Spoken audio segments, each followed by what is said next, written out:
Hey, this is Nadira on Belly Dance Body Workout here on Workout San Diego, and I am here today with your 30-second daily motion tip.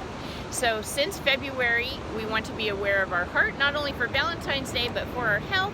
I'm going to share with you a heart expanding exercise, which is going to open up our heart and make us feel more healthy and feel better. Are we ready? So we're going to open up, breathe in, exhale, come together. Open up.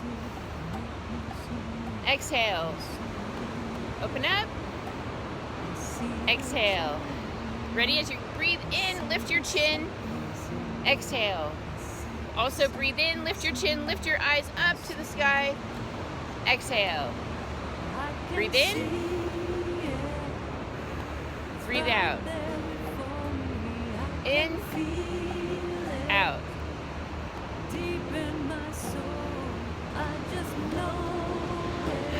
That's good for your heart.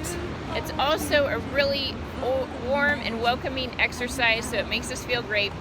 If we open up our chin, we're opening up our throat chakra as well. If we lift our eyes to the ceiling, or to outside to the sun, or to the moon if we're out here dancing at night, it's just a really great way to open up our chakras, receive more energy, as well as open up, expand our heart.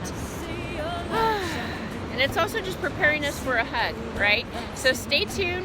I have a hug article coming out, and I'm going to link it below. So enjoy Valentine's, enjoy every day. This is Nadira, Belly Dance Body Workout here on Workout San Diego, founder of Goddess in Motion Institute. Workout San Diego, we have tons of space.